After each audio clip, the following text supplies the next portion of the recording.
Hello guys, तो आज हम स्टडी करने वाले हैं द इंडियन कॉन्ट्रैक्ट एक्ट 1872 के अंदर कंटिजेंट कॉन्ट्रैक्ट हम स्टडी कर रहे थे, जिसके अंदर आज हम स्टडी करेंगे सेक्शन नंबर जो हमारा 32 है, जिसके अंदर डिफाइन किया गया है enforcement of contracts contingent on an event happening. यानी कि जो कंटिजेंट कॉन्ट्रैक्ट है उसकी एनफोर्समेंट हम कब करवा सकते हैं। सेक्शन नंबर 32 के अंदर बताया गया है कि कब हम उसकी एनफोर्समेंट करवा सकते हैं जो हमारा कंटिजेंट कॉन्ट्रैक्ट है, यानी दो पार्टी के बीच में जो कंटिजेंट कॉन्ट्रैक्ट बना था उसकी एनफोर्समेंट कब करवा सकते हो।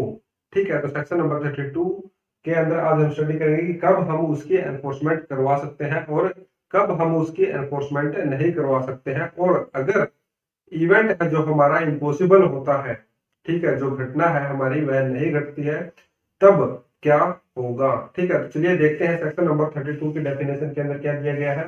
Enforcement of contracts contingent on an event happening, यानी कि एनफोर्समेंट कंटिजेंट कॉन्ट्रैक्ट की जो एनफोर्समेंट है कब होगी। इवेंट हैपनिंग, जब वह इवेंट क्या होगा, हैपन हो जाएगा, यानी वह जो घटना है घटित हो जाएगी। तो जो सेक्शन 32 है उसकी डेफिनेशन से ही हमें पता चलता है कि जो कंटिजेंट कॉन्ट्रैक्ट है, ठीक है, उसको एनफोर्समेंट हम तभी करवा सकते हैं जब जो वह कंडीशन लगाई गई थी, जो वह इवेंट था जिसके लिए हमारे बीच में यानी दो पार्टीज के बीच में कॉन्ट्रैक्ट बना था कंटिजेंट, ठीक है, वह घटना घटित हुई है या नहीं हुई है। ठीक है, अगर वह घटना घटित हो गई है, उस घटना के घटित होने के लिए जो हमारा कंटिजेंट कॉन्ट्रैक्ट बना था तब ही हम उसको एनफोर्स करवा सकते हैं। कंटिजेंट कॉन्ट्रैक्ट टू डू और not to do anything if an uncertain future event happen. Contingent contract को किसी चीज के होने का या फिर किसी चीज के न होने का अनसर्टेन फ्यूचर इवेंट, जिसके अंदर अनसर्टेन फ्यूचर इवेंट यानी कि कभी भी हो जाए, चाहे फ्यूचर के अंदर वह चीज, ठीक है, can not be enforced by law unless and until that event has happened. तो अनलेस एंड अनटिल मींस तब तक हम उसे नहीं करवा सकते हैं एनफोर्स, जब तक वह इवेंट क्या है, हैपन ना हो जाए, चाहे वह 5 साल में हो, 10 साल में हो, 15 साल में हो, 50 साल में हो, 100 साल में हो।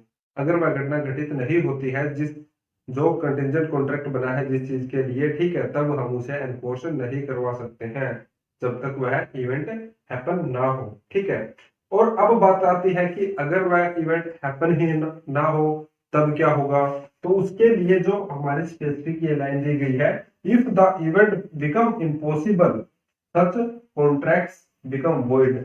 अगर वह इवेंट इम्पॉसिबल हो जाए, मान लीजिए ऐसा हो गया कि वह कभी होगा ही नहीं लाइफ के अंदर, ठीक है, आपके जीते जी वह चीज कभी होगी ही नहीं, तब क्या होगा, तब वह कॉन्ट्रैक्ट क्या हो जाएगा, वॉइड हो जाएगा, निल हो जाएगा, यानी उसका महत्व क्या हो जाएगा, जीरो हो जाएगा। ठीक है, उसकी कोई वैल्यू नहीं होगी, वह कंटिजेंट जो कॉन्ट्रैक्ट था हमारा वह खत्म हो जाएगा। ठीक है, आई होप आपको समझ में आ गया होगा जो डेफिनेशन है। ठीक है, अब बात करेंगे हम जो सेक्शन नंबर 32 है उसकी इलिस्ट्रेशन की। ठीक है, जो इलिस्ट्रेशन है वह हमारे सारे के सारे पॉइंट्स क्या कर देगी, क्लियर कर देगी। तो चलिए देखते हैं इलिस्ट्रेशन। इलस्ट्रेशन जो हमारी ए है, ए इलस्ट्रेशन के अंदर क्या दिया गया है, A makes a contract with B to buy B's horse if A survive C. This contract can not be enforced by law unless and until C dies in A's lifetime. यानी A makes a contract with B, A और B a contract बना देते हैं, ठीक है। तो वहां पर जो ए है बी के साथ कॉन्ट्रैक्ट बनाता है, एक किस चीज के लिए, हॉर्स को बाय करने के लिए, ठीक है, हॉर्स को बाय करने के लिए एक कॉन्ट्रैक्ट बनाया किसने, ए ने बी के साथ। इफ, तो यहाँ पर क्या हो गया, ए सर्वाइव सी, अगर जो सी है वह क्या रहा, ए के लाइफ टाइम तक यानी जिंदा रहा, ए क्या रहा, जिंदा रहा जब तक सी जीवित रहेगा, ठीक है। This contract can not be enforced by law unless and until C dies in A's lifetime. यानी कि सी ने क्या बोल दिया कि जब तक सी नहीं मरेगा, यानी सी की डेथ नहीं होगी, तब तक मैं आपका घोड़ा नहीं खरीदूंगा। तो यह क्या लगा दी, इसने कंडीशन लगा दी। ठीक है, यानी मान लो आपने किसी भी व्यक्ति को ये बोल दिया कि भाई मैं आपसे आपका घोड़ा तभी खरीदूंगा जब तक जो डी है वह व्यक्ति एक्सपायर नहीं होगा, ठीक है। अगर वह व्यक्ति एक्सपायर हो जाता है तब उस कॉन्ट्रैक्ट को एनफोर्स करवाया जा सकता है। ठीक है, यानी कि अगर आप फिर मना कर देते हो तो मैं क्या कर सकता हूँ, उस कॉन्ट्रैक्ट को एनफोर्स करवा सकता हूँ कि आपने बोला था भाई अगर डील एक्सपायर हो गया तो आप उस हॉर्स को क्या करोगे, बाय करोगे, तो आप इस हॉर्स को क्या करिए, बाय कर लीजिए, आप इस हॉर्स को खरीदिए, घोड़े को खरीदिए। ठीक है, यहाँ पर अगर डी की डेथ नहीं होती है तो इस जो हमारा ये कॉन्ट्रैक्ट बना है इसको एनफोर्स नहीं करवाया जा सकता है।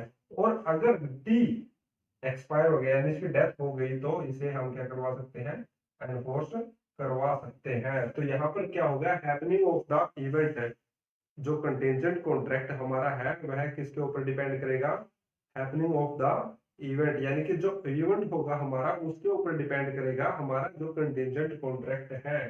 ठीक है, वही चीज जो हमारे इलिस्ट्रेशन ए है उसके अंदर दी गई है कि अगर ऐसा हुआ यानी सी मेरे जीते जी अगर मर जाता है तो मैं आपका घोड़ा खरीद लूंगा। ठीक है, अब बात करते हैं हम इलिस्ट्रेशन नंबर बी की। जो सेकंड जो हमारी इलिस्ट्रेशन है उसके अंदर क्या डिफाइन किया गया है, A makes a contract with B to sell a horse to B at a specified price. If C, to whom the horse has been offered, refuses to buy him, the contract cannot be enforced by law unless and until C refuses to buy the horse। ठीक है, यानी यहाँ पर भी एक contract बन रहा है, किसके लिए बन रहा है, एक हॉर्स के लिए यहाँ भी एक कॉन्ट्रैक्ट बन रहा है, ए और बी। ठीक है, यहाँ पर ए और बी के बीच में एक कॉन्ट्रैक्ट बन रहा है, किसके लिए, एक हॉर्स के लिए।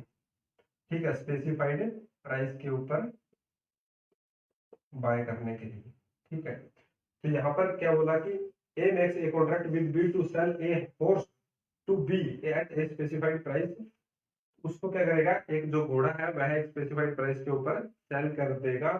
इफ सी, अगर यहाँ पर सी क्या कर दे, रिफ्यूज कर दे, क्या कर दे, हैज बीन ऑफर्ड, जो फोर्स है, यह जो घोड़ा है जिसके लिए यहाँ पर कॉन्ट्रैक्ट बना है उसे क्या कर दे, बाय करने के लिए क्या कर दे, has been offered refuse to buy him, उसको क्या कर दे, रिफ्यूज कर दे, मना कर दे। ठीक है, यहाँ पर उसने अगर मना कर दिया तो यह हमारा जो कॉन्ट्रैक्ट होगा वह एनफोर्सेबल होगा, इसे हम एनफोर्स करवा सकते हैं, क्योंकि यहाँ पर कंडीशन यह लगाई गई है कि अगर सी मना करेगा ना तभी मैं घोड़ा खरीदूंगा, अगर सी ने मना नहीं किया तो मैं घोड़ा नहीं खरीदूंगा। ठीक है, यहाँ पर यह नहीं हो रहा है कि सी मना कर देगा तो मैं घोड़ा नहीं खरीदूंगा, यहाँ पर यह कंडीशन लगाई गई है कि अगर सी ने मना किया तब मैं जो वह घोड़ा है वह खरीदूंगा। ठीक है, तो यहाँ पर can not be enforced by law unless and until C refuse to buy the horse. ठीक है, यहाँ पर अगर जो सी है वह मना नहीं करता है कि भाई उस घोड़े को आप मत खरीदिए, तब इसको जो है हम एनफोर्स नहीं करवा सकते हैं। क्यों नहीं करवा सकते हैं, क्योंकि जो हमारी कंडीशन थी, हमारी कंडीशन तो यही थी कि सी रिफ्यूज करे उसे बाय करने के लिए कि आप इसे बाय मत कीजिए। ठीक है, तो यहाँ पर हमारी कंडीशन फुलफिल नहीं हुई, तो यह हमारा जो कॉन्ट्रैक्ट होगा वह एनफोर्स नहीं होगा अगर सी रिफ्यूज नहीं करता है तो। ठीक है, अब बात करते हैं हम हमारे जो इलस्ट्रेशन है, last illustration, illustration C. C illustration के अंदर क्या दिया गया है, A contracts to pay B a sum of money when B marriage C, C dies without being married to B, the contract become void. ठीक है, तो यह हमने सेक्शन की जो लास्ट लाइन स्टडी की थी उसके अंदर हमने स्टडी किया था, अगर जो इवेंट है वह इम्पॉसिबल हो जाए तो हमारा जो कॉन्ट्रैक्ट है वह क्या हो जाएगा, वॉइड हो जाएगा। तो उसी के लिए ये इलस्ट्रेशन दी गई है स्पेशली कि ए कॉन्ट्रैक्ट करता है किसके साथ, बी के साथ। ठीक है, कि बी सी के साथ क्या करेगा, मैरिज करेगा। ठीक है, वह उसके साथ क्या करेगा, शादी करेगा। ठीक है, अब ए ने बोला कि मैं आपको 10,000 रुपीज दूंगा अगर आप सी के साथ मैरिज करोगे तब दूंगा। यहाँ पर सी क्या हो गया, सी की क्या हो गई, डेथ हो गई, सी क्या हो गया, मर गया, यानी सी जो लड़की थी वह मर गई। तो यहाँ पर अब जो बी है वह सी के साथ क्या है, मैरिज नहीं कर सकता है। ठीक है, अगर यहाँ पर सी इसके साथ मैरिज नहीं कर सकता है तब क्या होगा, जो हमारा ये कॉन्ट्रैक्ट क्या हो जाएगा, इम्पॉसिबल इवेंट हो जाएगा, इम्पॉसिबल हो जाएगा जो हमारा इवेंट है। ठीक है, और इसका नेचर क्या होगा, वॉइड। यहाँ पर जो हमारा कॉन्ट्रैक्ट होगा वह क्या हो जाएगा, वॉइड कॉन्ट्रैक्ट हो जाएगा।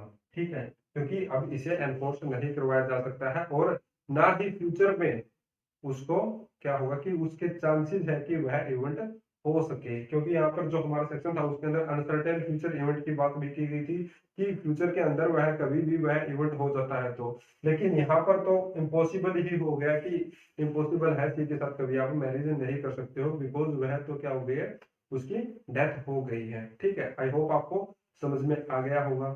ठीक है, तो यहाँ पर जो कंडीशन लगाई गई है सेक्शन 32 के अनुसार वह फुलफिल होनी चाहिए। ठीक है, तभी हम उसे एनफोर्स करवा सकते हैं, हमारे जो कंटिजेंट कॉन्ट्रैक्ट है। ठीक है, अब बात करते हैं हम जो कंडीशंस है इसके अंदर फुलफिल होती हैं। ठीक है, जैसे इंश्योरेंस पॉलिसी होगी, इंश्योरेंस पॉलिसी के अंदर बोल दिया अगर आपका एक्सीडेंट होता है तभी हम आपकी जो इंश्योरेंस पॉलिसी है उसका क्लेम देंगे, अदरवाइज अगर आपकी जो कार है घर पर खड़ी रहती है अगर वो डैमेज होती है तो हम आपको इंश्योरेंस पॉलिसी का क्लेम नहीं देंगे।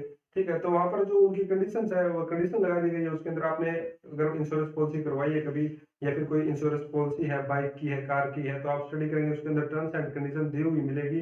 अगर उन कंडीशंस के अकॉर्डिंग अगर आपका कोई इंसिडेंट होता है या एक्सीडेंट होता है तो वह क्लेम देने के लिए लायबल होंगे। अगर उनके अलावा आपका कोई एक्सीडेंट हो जाता है तो जो इंश्योरेंस कंपनी है उसकी कोई लायबिलिटी नहीं बनती है, और ना ही आप उसे एनफोर्स करवा सकते हैं कि आप मेरे जो व्हीकल है, ठीक है, एक्सीडेंट हुआ है उसका जो मैंने बीमा करवाया था उसका आप क्लेम मुझे दीजिए। ठीक है, जितना मेरा डैमेज हुआ है उसकी भरपाई कीजिए, तो वहां पर आप उन्हें नहीं बोल सकते हैं। ठीक है, यानी टर्म्स एंड कंडीशंस को आपको फॉलो करना ही पड़ेगा, तभी जाकर आप अपने जो कंटिजेंट कॉन्ट्रैक्ट है अपना उसको एनफोर्समेंट करवा सकते हैं। ठीक है, आई होप आपको समझ में आ गया होगा। आज के लिए इतना ही, मिलते हैं नेक्स्ट वीडियो के साथ, तब तक के लिए take care, bye bye, thank you.